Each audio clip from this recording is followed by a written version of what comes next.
Journée déterminante pour le massif de Charlevoix aujourd'hui, dont les employés sont en grève générale illimitée depuis le 2 janvier. S'il n'y a pas d'entente aujourd'hui, la direction du massif pourrait mettre fin à la saison dès demain. Je vous explique. Les 300 employés se prononcent aujourd'hui sur une offre de règlement soumise par le conciliateur dans les derniers jours. Et si elle est rejetée, ils vont devoir voter sur la proposition d'arbitrage de l'employeur. Ce sont les deux options. Et si elles ne sont pas acceptées par les membres, bien la saison de ski va prendre fin demain au massif de Charlevoix.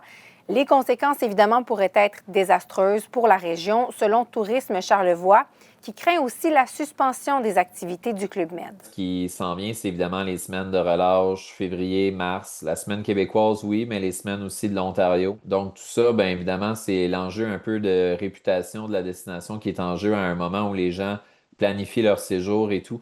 Donc on a vraiment peur là, que ça pourrait amener d'autres personnes à choisir d'autres destinations ou annuler leur plan de voyage.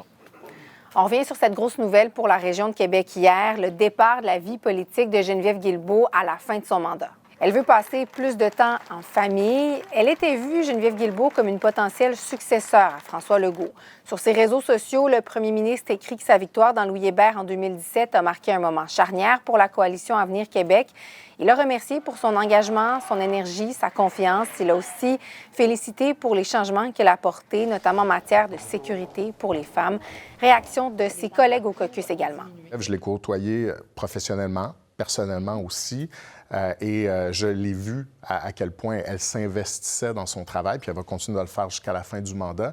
Et j'ai vu qu'elle faisait tout ça, évidemment, dans le quotidien avec deux enfants qu'elle a eus en politique. Geneviève, c'est une femme qui a pavé la voie. Elle a démontré aux femmes et aux filles du Québec qu'il était possible d'atteindre les plus hautes fonctions. On termine à Lévis parce que la ville envisage de fermer une quinzaine de patinoires extérieures dès l'an prochain. C'est en raison de compression budgétaire. Il y a actuellement 70 patinoires, mais les coûts d'entretien sont de plus en plus élevés. Les patinoires qui sont visées, bien, ce sont celles qui sont actuellement sans surveillance et dont l'achalandage est plus faible. Du côté de la ville de Lévis, on pense pouvoir économiser 220 000 $ par année avec ces fermetures.